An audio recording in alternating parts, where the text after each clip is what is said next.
बिहार के मुख्यमंत्री नीतीश कुमार आजकल कह रहे हैं कि वो प्रधानमंत्री नहीं बनना चाहते हैं, लेकिन नीतीश कुमार की पार्टी के मौलाना 24 का सबसे ज्यादा प्रचार कर रहे हैं।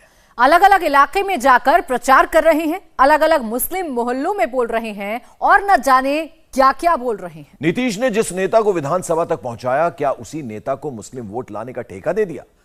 किसके कहने पर मौलाना 30% 40% सेना में मुसलमानों के रिजर्वेशन की बात कर रहे हैं? किसके कहने पर धमका रहे हैं कि अगर वो नहीं तो मुल्क में आप भी नहीं? किसके इशारे पर जंग की बातें कर रहे हैं? इनसे बुलवा कौन रहा है? जामताड़ा के मुस्लिम मोहल्ले से पूरी फाइल खोलते हैं।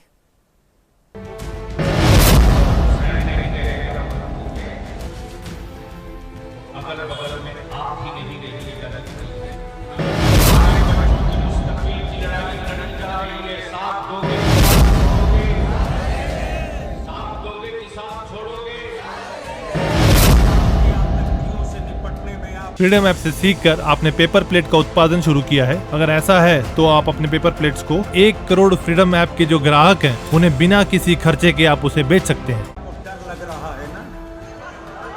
क्या बात है? तो सिर्फ 30% फौज में मुसलमान के बच्चों को जगह दे दी।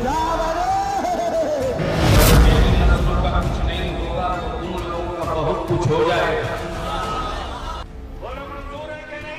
ऑल इंडिया मौलाना ब्रिगेड बहुत लाउड है। ऑल इंडिया में भड़काऊ भाषण फुल साउंड है। इन मौलानाओं ने मुस्लिम वोट बैंक को एक्टिवेट करना शुरू कर दिया है। 2024 में क्या करना है उसका प्लान सुना दिया है। मुस्लिम वोट के ठेकेदार भी अलग अलग हैं। ये सब अचानक से एक्टिव हुए हैं। ये सब अलग अलग इलाकों में वोट बैंक का ठेका लेकर बैठे हैं। इसमें कुछ नए ठेकेदार हैं, कुछ नया इलाका है। मौलाना ब्रिगेड के एक एक हॉटस्पॉट को दिखाएंगे, लेकिन पहले नए हॉटस्पॉट झारखंड चलते हैं। जामताड़ा और पलामू भड़काऊ गैंग की लेबोरेटरी बने हुए हैं। सबसे पहले बात जामताड़ा की। जामताड़ा में ये मौलाना जलसा कर रहे हैं और खुलेआम मुसलमानों को भड़का रहे हैं। नारे तकबीर, नारे रिसालत, जश्न दस्तारबंदी। अगर हुसैन नहीं रहेगा मुल्क में तो अगल बगल में आप भी नहीं रहिएगा। लिखिए, मुस्लिमों की जंग का ऐलान हो चुका है। आप साथ देंगे कि साथ छोड़ेंगे? धीरे बोल रहे हो। और वहीं पलामू के पांकी में महाशिवरात्रि के दिन मस्जिद के पास तोरण बनाने को लेकर विवाद पत्थरबाजी और आगजनी में बदल गए। पूरा माहौल हिंदू मुसलमान हो गया। आज तक देश में किसी भी तजिया पर एक पत्थर भी नहीं फेंका गया होगा हिंदुओं के द्वारा, लेकिन मैं रामनवमी में देखता हूं,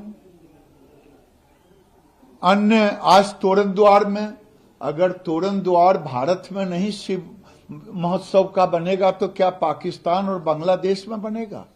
मैं पूछना चाहता हूं देश के उन कट्टरपंथी मुसलमानों से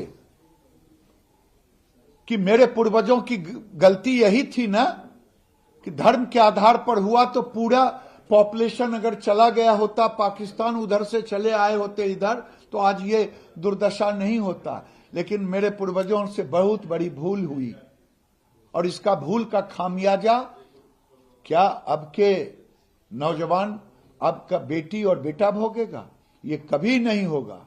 जब पुलिस थाने में बैठकर इस बात को तय कर लिया गया कि जामा मस्जिद के सामने गेट नहीं बनाई जाएगी, क्योंकि वहां कभी गेट नहीं बनी और जिस जगह पर बनती थी वहां पर बनाएंगे शिवरात्रि के लिए, और अचानक फिर उसके बाद लोग जमा होते हैं और मस्जिद पर पत्थर फेंकते हैं, 4 लोगों को घायल कर देते हैं, 2 घर जला देते हैं, मोटरसाइकिल जला देते हैं, गाड़ी जला देते हैं। ये नाकामी, सरासर नाकामी, ये खुली नाकामी है वहां की जो रूलिंग पार्टी है। और आपकी नाकामी हुई और संघ परिवार की कामयाबी हो गई कि आपने उनको अपना एजेंडा मुकम्मल करने का पूरा मौका फराहम कर दिया आपने। बताइए, कभी वहां पर जामा मस्जिद के सामने आपने कोई द्वार लगाया था? नहीं लगाया कभी आपने। पुलिस स्टेशन में बैठकर तय करते हैं और फिर बाद में आप लोग इस तरह का हरकत करते हैं, तो ये तो सरकार को सोचना चाहिए था। आप तैयार ही नहीं थे इन चीजों के लिए। कुछ लोगों का ये भी कहना है कि जब सड़क पहले नमाज मस्जिद में होती थी, लेकिन रोड पे निकल के सड़क पे खुलेआम सड़क पे नमाज पढ़ी जा रही है। नहीं, ये बकवास है। ये आप पूरी कॉन्स्पिरेसी और प्लानिंग के साथ आए कि आप यहाँ पर वायलेंस करेंगे, उसमें आपने कामयाबी हासिल कर ली। जब आप पुलिस स्टेशन में बैठकर ये तय कर लेते हैं कि मस्जिद के सामने कभी द्वार नहीं लगाया गया तो नहीं लगाएंगे, अब जहां पर लगता है वहां पर लगाइए, कोई इतराज नहीं कर रहा है आपको। सर पहले सड़कों पर भी नमाज नहीं होता था, लेकिन कहाँ? सड़कों पे नमाज हो कौन सी नमाज? सुनिए, अब हम बात कर रहे हैं झारखंड के इस जगह के बारे में। अब अगर आप कहेंगे कि रोड पे रिलीजियस त्योहार सिर्फ एक ही समुदाय का होता तो फिर बात अगर निकलेगी तो बहुत दूर तक जाएगी। पलामू में फिलहाल मामला शांत है, लेकिन टेंशन फुल ऑन है। जामताड़ा और पलामू दोनों छोटे शहर हैं, लेकिन यहाँ माहौल खराब क्यों है, तो उसका जवाब गुलाम रसूल बलियावी जैसे मौलानाओं के बयान है, जो भोले भाले मुसलमानों को सरकार का खौफ दिखाकर डराते और भड़काते रहते हैं। इनकी बातों को सुनिए, खुद समझ जाएंगे। तुम्हारी नस्लों के मुस्तकबिल की जंग का बिगुल बच चुका है। इस लड़ाई में पीठ पर खड़ा रहेंगे कि मैदान छोड़कर भागेंगे? जोर से बोलकर बताएं। जिसका हाथ जाना है वहीं से ऊपर से लेकर नीचे तक। फिर से मैं याद दे रहा हूं, मुट्ठी बांध कर हाथ उठाकर जवाब देकर बताओ, तुम्हारे बच्चों के मुस्तकबिल की लड़ाई लड़ी जा रही है। साथ दोगे कि साथ छोड़ोगे? साथ दोगे कि साथ छोड़ोगे? बलियावी पर भरोसा है कि नहीं है? कोई फैसला ले तो मानोगे कि नहीं मानोगे? कोई फैसला ले तो उसको मानोगे कि नहीं मानोगे? जामताड़ा ही नहीं, पिछले कुछ दिनों में गुलाम रसूल बलियावी झारखंड में एक्टिव है। सिर्फ गुलाम रसूल बलियावी ही नहीं, अलग अलग मौलाना अलग अलग जगह से मुस्लिम वोटर्स को भड़काने के काम में लग गए हैं। लेकिन पहले बात गुलाम रसूल बलियावी की। मौलाना गुलाम रसूल बलियावी कौन है, उनके बायोडाटा से समझते हैं। गुलाम रसूल बलियावी 1995 में राजनीति में आए। संयुक्त बिहार झारखंड में सूरज मंडल से जुड़े। 2004 में लोक जनशक्ति पार्टी ज्वाइन की। 2005 में लोक जनशक्ति पार्टी के प्रदेश अध्यक्ष बने। 2008 में बलियावी ने जेडीयू ज्वाइन की। 2014 में बलियावी को राज्यसभा भेजा गया। 2016 से 22 तक जेडीयू के एमएलसी रहे। हालांकि गुलाम रसूल बलियावी ने कभी चुनाव नहीं लड़ा। गुलाम रसूल बलिया से इदारे सरिया संगठन चलाते हैं। इस संगठन का मुख्यालय पटना के सुल्तानगंज इलाके में है। पटना में इमारत शरिया नाम की संस्था देवबंद को मानने वाले लोगों की है, जबकि इदारे सरिया से जुड़े लोग बरेलवी को मानते हैं। कौमी इत्तेहाद मोर्चा नाम के एक सामाजिक संगठन को भी चलाते हैं। इस संगठन के करीब 3.5 लाख मेंबर बिहार, झारखंड, मध्य प्रदेश और बंगाल में फैले हैं। नहीं झेला है, बहुत कुछ झेला, अब नहीं झेलेंगे। बोल, अगर तेरी नस्लों के मुस्तकबिल के लिए रांची आवाज दे तो आएगा कि नहीं आएगा? अगर तेरे बेटों के मुस्तकबिल के लिए इदारे शरिया रांची बुलाए तो आएगा कि नहीं आएगा? जो आओगे, जो तहरीक में रहोगे तो जरा हाथ उठाकर बताओ। अगर इस लड़ाई के लिए रांची बुला दे तो आओगे कि नहीं आओगे?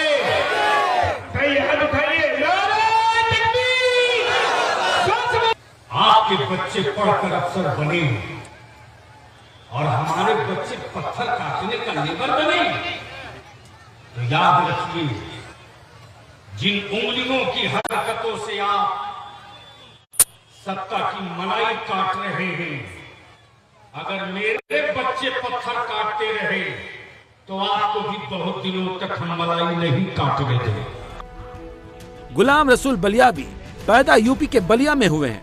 सियासी जमीन बिहार में बनाई है और भड़का झारखंड में रहे। मुस्लिम वोट बिहार और झारखंड में अहमियत रखते हैं। 24 से पहले ये मौलाना मुस्लिम वोटर्स के जहन में एक लाइन खींच देना चाहते हैं। बलियावी ने जमातड़ा में एक और बात कही, वो सुनिए।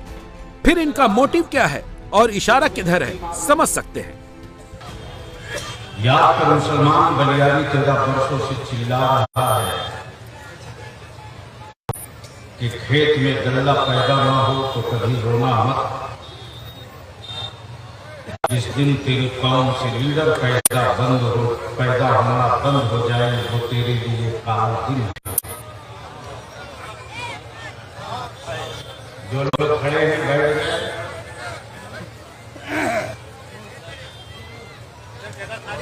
जो लोग पीछे हैं उनसे भी गुजारिश करूंगा, अब मैं खड़ा हुआ हूं तो दिल्ली की आईबी से लेकर के हेमंत बाबू की सीआईडी तक सब बैठी है और दोनों लोगों को पता है बलियारी खड़ा हुआ है तो कुछ होगा।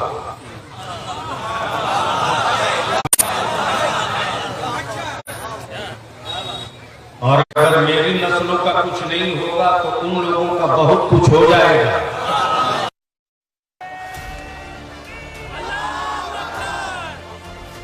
गुलाम रसूल बलियावी ने मुस्लिम वोट का ठेका झारखंड का लिया है। जो काम मौलाना रसूल बलियावी यहाँ कर रहे हैं वही काम यूपी में भी शुरू हो गया है। यहाँ भी मुस्लिम वोट के ठेकेदार मौलाना और नेता काम पर लग गए हैं। यूपी के भी हॉट स्पॉट सामने आए हैं। सहारनपुर, रामपुर, बांदा।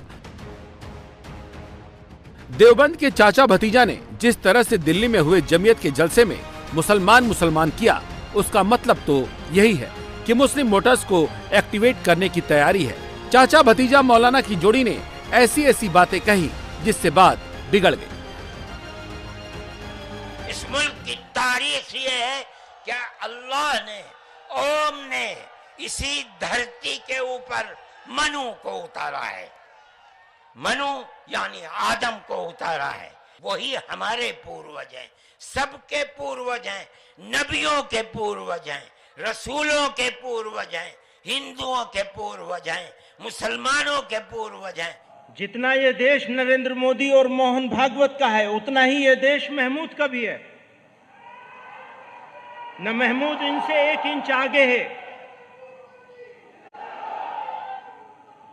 न महमूद इनसे 1 इंच आगे है और न वो महमूद से 1 इंच आगे है। ऐसा नहीं है, यूपी में ऐसे कई मौलाना हैं जो खुद को मुस्लिम वोट का ठेकेदार बताते हैं। उसमें एक ये भी है मौलाना तौकीर रजा, मुसलमानों को अपने बयानों से भड़काते रहते हैं। अब हमारे सब्र का पैमाना टूट चुका है। अब सब्र का पैमाना टूट चुका है।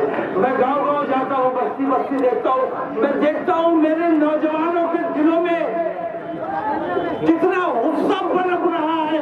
मैं डरता हूँ उस वक्त से जिस दिन मेरे नौजवान ये गुस्सा फूल पड़ा, जिस दिन मेरा नौजवान मेरे कंट्रोल से बाहर आ गया, जिस दिन मेरा कंट्रोल इन नौजवानों पर से खत्म हो गया।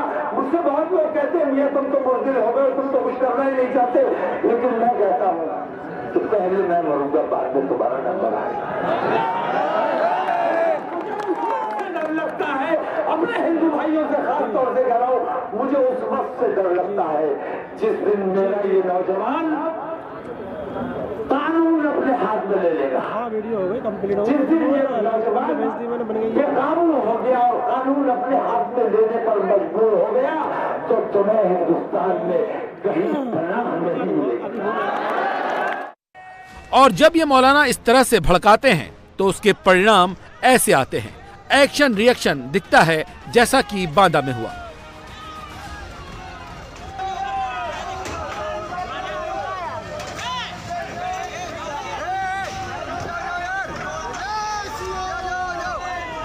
बांदा में हिंदू मुसलमान हो गया जब बांदा के बलखंडी नाका इलाके में एक मस्जिद में हो रहे जीर्णोद्धार के काम को लेकर सैकड़ों की तादाद में बजरंग दल और विश्व हिंदू परिषद के कार्यकर्ता पहुंच गए। इनका आरोप है कि मस्जिद में अवैध निर्माण हो रहा है, लेकिन मुस्लिम पक्ष का कहना है आरोप गलत है और बेबुनियाद है। पुरानी मस्जिद है, हमने परमिशन लेके बनवाया था, बिना परमिशन के बनवाया नहीं, प्रशासन के ही मुताबिक हमने काम करवाया है। और जब ऊपर बनवाने लगे तो कुछ अराजक तक आके रोकने लगे। हमने उस काम को रोक दिया और पुलिस चौकी इंचार्ज भी आके कहीं मना करने लगे, नहीं डलवाना, हमने बंद करा दिया काम। इसके बाद उपद्रवी जितने अराजक तत्व थे आए थे सब उपद्रव मचाने लगे, इसलिए हम चले गए, तोड़फोड़ करने लगे। यहाँ पर एसडीएम बांदा द्वारा 12/12 को इस मस्जिद को जीर्णोद्धार के लिए फ्रीडम ऐप से सीखकर आपने पेपर प्लेट का उत्पादन शुरू किया है। अगर ऐसा है तो आप अपने पेपर प्लेट्स को 1 करोड़ फ्रीडम ऐप के जो ग्राहक हैं उन्हें बिना किसी खर्चे के आप उसे बेच सकते हैं। परमिशन इनको दी गई, जिस परमिशन के आधार पर इन्होंने जीर्णोद्धार तो कराया, उसके बाद जो है इसमें 1 खंड 2 खंड पूरा निर्माण होता चला जा रहा है। तो हम प्रशासन को बुला के ये दिखाना चाहते हैं यहाँ पे कि आप देखिए कि आपके आदेश की अवहेलना किस लिए हो रही है, इसीलिए हम यहाँ पर सड़कों पे खड़े हैं। बस ऐसा नहीं है कि मुस्लिम वोट के ठेकेदार सिर्फ मौलाना ही हैं, सियासतदान भी हैं जो मुसलमानों के भीतर भड़काऊ मैसेज इंजेक्ट करते हैं। इसी में एक नाम आजम खान का भी है। मुस्लिम वोट का एक ठेका इन्होंने भी ले रखा था। खुद की विधानसभा सदस्यता रद्द हो चुकी है, अब बेटे अब्दुल्ला आजम की सदस्यता भी रद्द हो गई है। मुरादाबाद की एमपी एमएलए कोर्ट ने बुधवार को 15 साल पुराने मामले में फैसला सुनाया, जिसके बाद यूपी विधानसभा सचिवालय ने अधिसूचना जारी कर स्वार टांडा विधानसभा सीट को खाली होने का ऐलान कर दिया और फिर से चुनाव कराने की बात कही है। मुस्लिम वोट के ठेकेदार एक्टिव हो गए हैं, वो भड़काएंगे, बरगलाएंगे, लेकिन फैसला आपको करना है, संभल कर रहना है और पॉजिटिव रहना है। इंडिया टीवी हर वक्त हर जगह डाउनलोड करने के लिए सर्च करें India TV news Google play store या ऐप स्टोर पर।